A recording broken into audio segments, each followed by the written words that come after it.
Welcome back to the Luca Mele Show. I am here with episode 4 with my great friend, Greg, the Skull Man Sommer.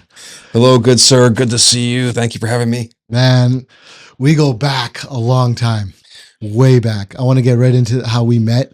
Yes. I remember meeting you. I was outside of a club. It was after a show my band was doing, and I was outside trying to get, noticed by everyone that just saw me perform and all that. But you were hogging all the attention. Everyone's like, oh my God, Skullman's here, Skullman's here. Let's go see Skullman. And you had like a crowd of people around you. And this kept happening for a while, which was amazing. But even more amazing when I found that you actually became a fan of my band over the years. And we actually got to work together on set of some of my band's music videos and even some Box Wars stuff we did, some skits we did together. Yes. And just like our friend Charlie, you are an amazing, shiny, colorful character. Thank you. You were a character in the metal scene. You were documenting all the metal shows back in the day, the pit files, as you called them. Yes. And you were legendary for that. You're legendary for being the Skull Man. You would wear the mask and show up at these places, rock out in the pits. And, like when someone is always at all the metal shows in the community, people kind of fall in love with who you are because of that. You know what I'm saying? And then you grew into be way more than that. We got to learn more about you on Skull World, where we got to dive into your past and seeing that you've always been this larger than life character in high school and into your adult life. And here we are. So, Skull World, the Box Wars, you've accomplished a lot in your life, and now you have your own production studio, and you're killing it, man. Like, I big respect to you and everything. Thank you, good sir. It's just amazing that we have all these experiences together.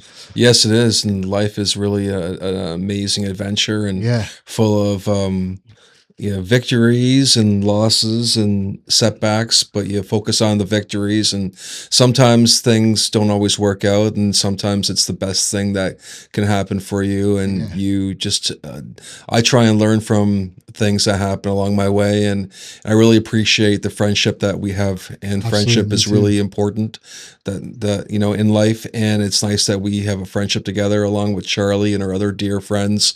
And some people, they don't make it. They turn weird and they turn into different people, and they just don't make it for the full lifelong friendship. And that's okay. Not everyone's meant it happens. It happens. You lose people along the way, and it's unfortunate. But you remember the good times you had with them, and how they helped you along your way, or you helped them along their way, and it's a nice thing. And you just move forward. And but I think it's really great, and it's just an honor to be here, Luca. And thank you for having me. And you're doing fantastic stuff, and you're just such a great soul and great character. Oh, this isn't about me right now. This is about you. Well, I'm just it's nice to connect with good people. Thank you. I appreciate it. I really want to know, because I don't think we've been friends for this long, but I've never asked you this specific question. So I'm sorry if you're not prepared for this. It's okay. What inspired you to go down this road of becoming the Skull Man? And I know this might have brought up in Skull World, but this isn't Skull World right now.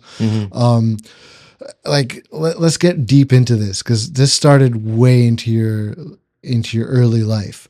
What was that moment when you went from being Greg to being like, you know what, I'm going to be the Skull Man?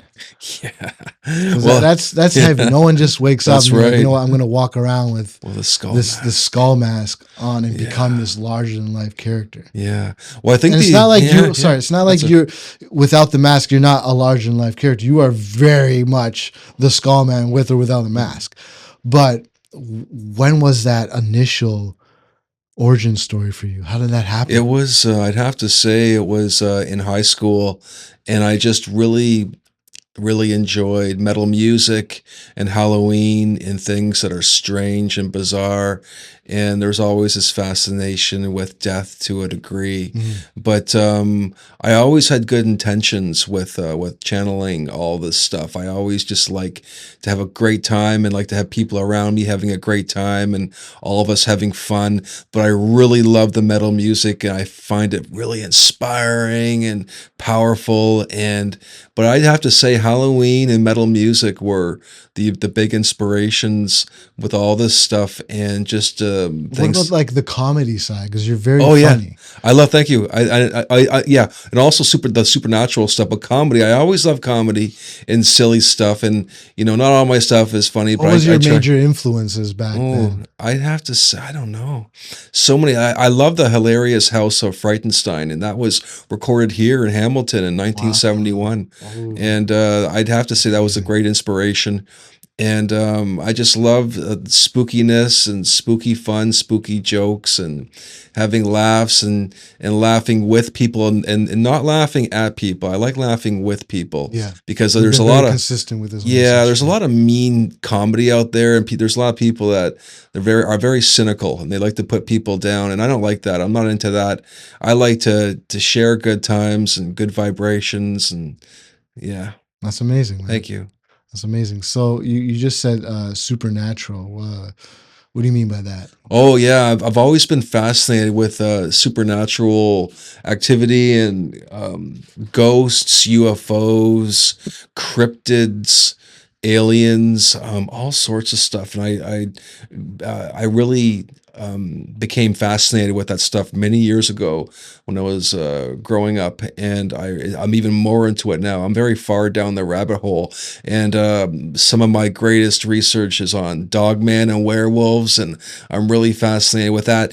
Bigfoot, yeah, that's cool, but the dogman and The dog werewolves, man. that's the heaviest stuff Give me out a there. crazy dog man story you've There's too heard. many of them, but I'll tell you some really fast things about these things. Okay, sure. These beings, and I think they're supernatural. There's different variations of these Like things. shape shifting or Yes, that's okay. right. Some of them shapeshift from human into a werewolf type creature, and it's very similar.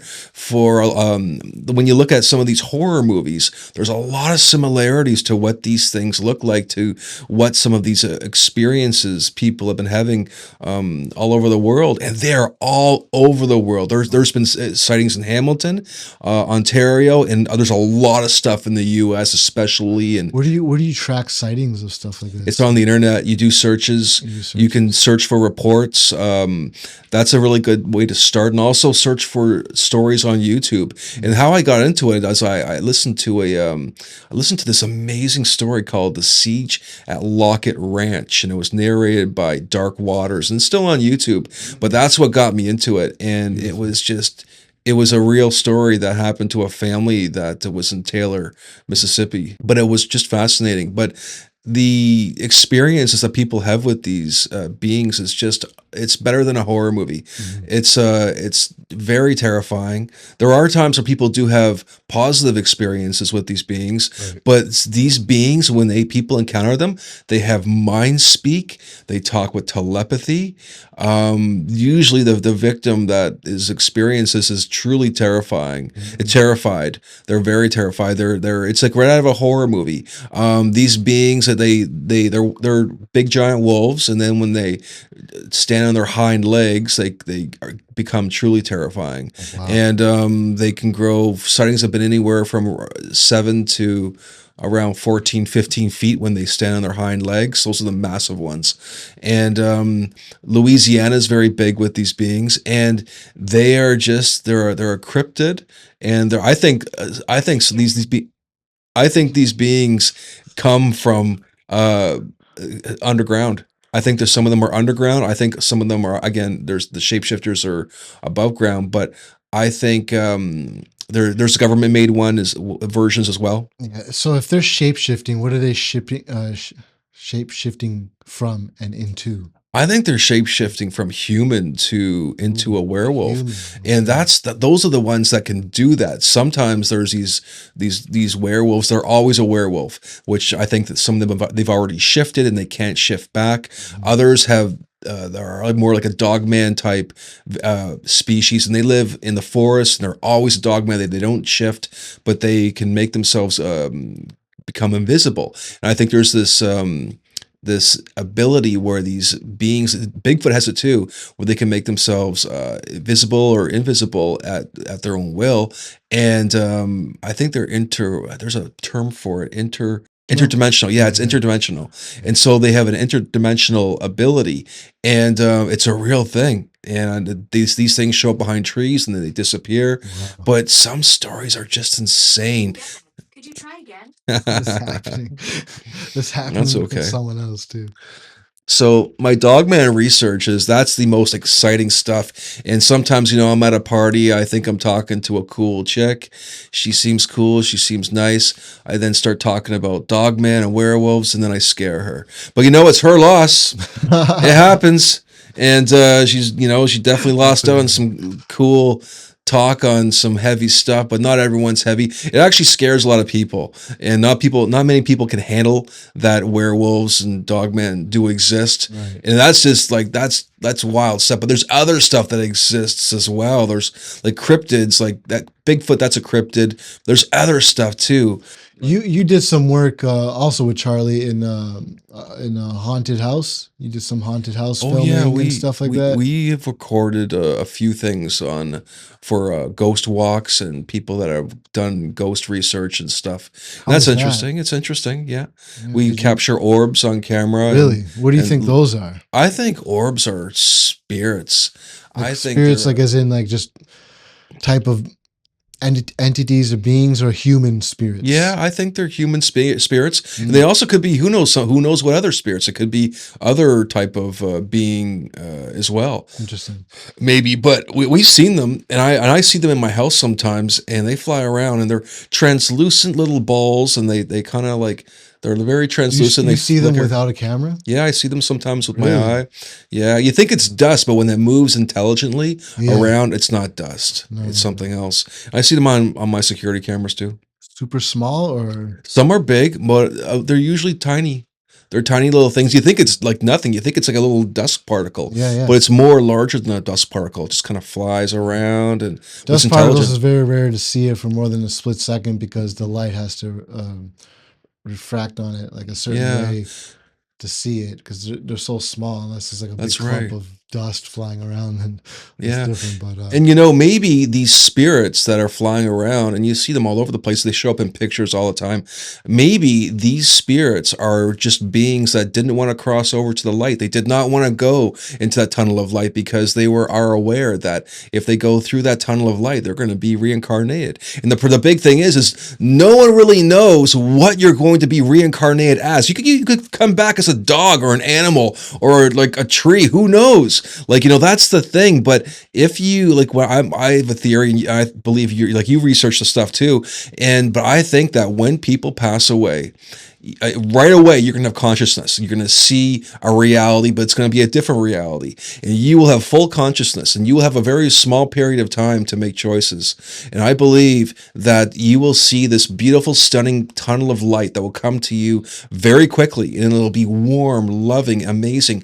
Then a being of unbelievable pull and unbelievable influence over you. If you have a loved one, it will be like a loved one that has already passed. If you have a really dear friend, it could be a dear friend, and they will do everything they can to get you to go into that tunnel of light. And if you even engage with this, you will be sucked into this tunnel of light. This is a theory I've read and researched and all this and that, but I think you'll get sucked in that tunnel of light. Right away, you're going to have a life review, and right away, they're going to make you feel guilty as heck, saying, well, you didn't do too good here, you didn't do too good there, you kind of messed up over here. How about you sign another blueprint and come on back to Earth, and then you can have another life, and then the next thing you know, if you agree, you agree, and then next thing you know, you're back. You could be a human, or you could be something else that would not be very nice. Like, who wants to come back as like a possum?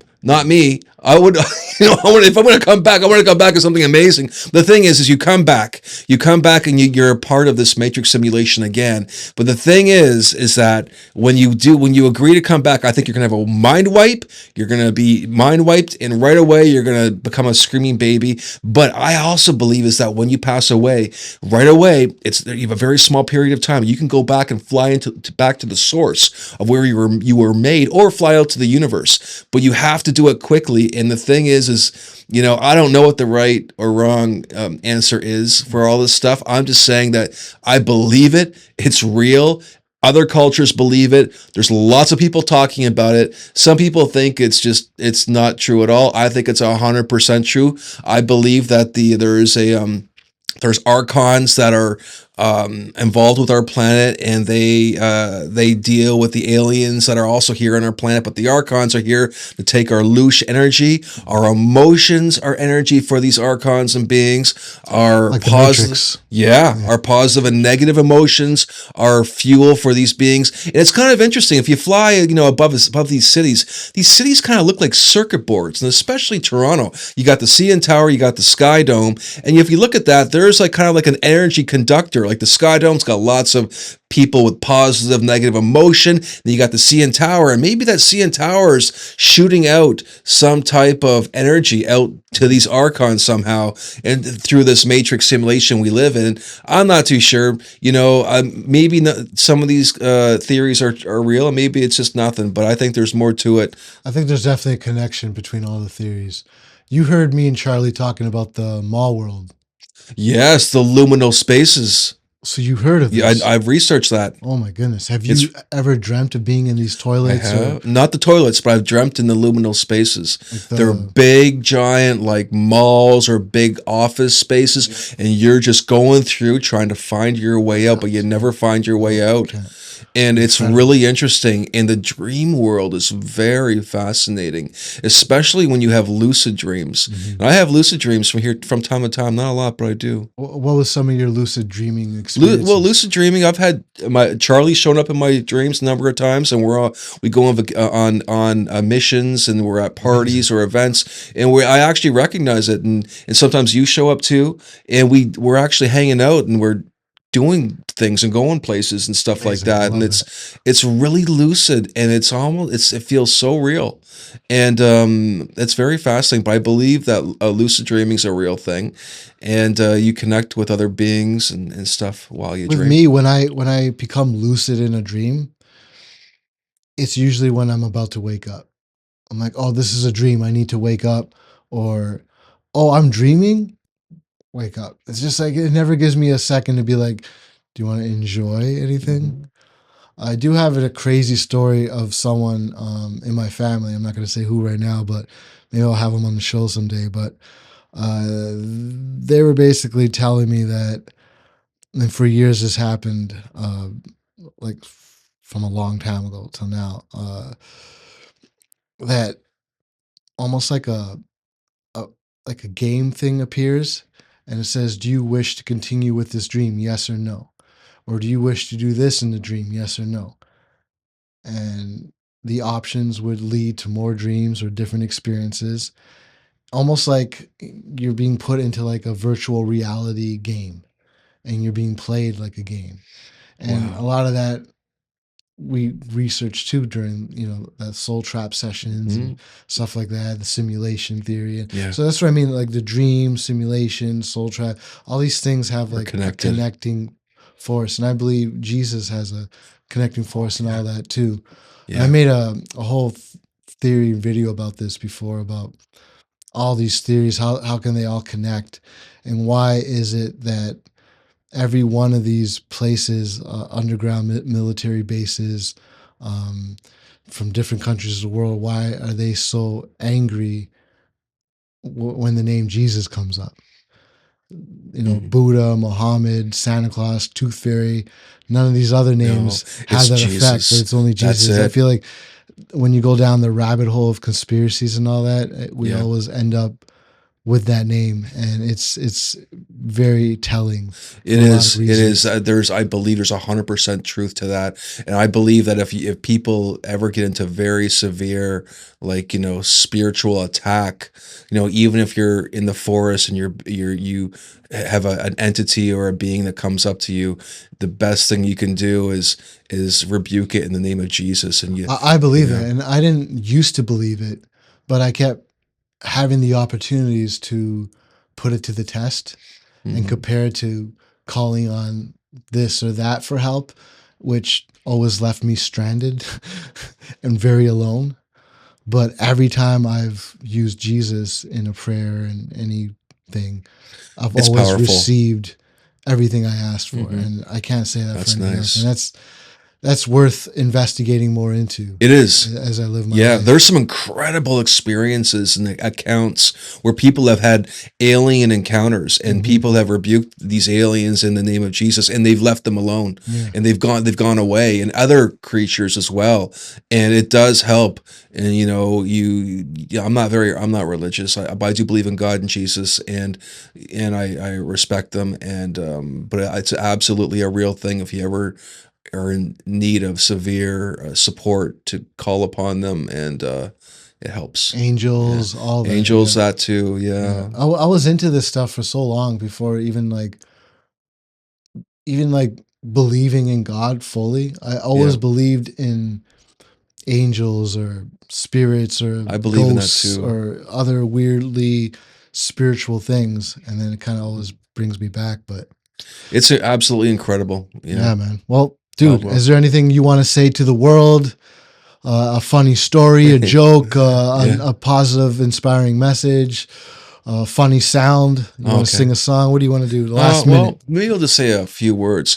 Life is an amazing adventure, and it's really nice to enjoy the good times and good memories with friends and family. And it's really nice to also be a good, decent human being, and to be caring, and to look out for others, and to have good intentions. And if you can if you can help to make a positive difference in someone's life in any way that you can within your power, it is a nice thing to do, and it's always very important to be aware of your surroundings, and to rock large when you can, because that's what we're all about, is rocking large with good intentions. Yes, that's beautiful, man. Thank you so much for Thank you, your good sir. beautiful, positive energy and what 20 years now of That's right. really good friendship, man. Yes, It really means a lot to me, likewise. and I love that you're actually here for my show too, man. Thank you, Thank you, good sir. It's thank an you so honor. much. Thank you.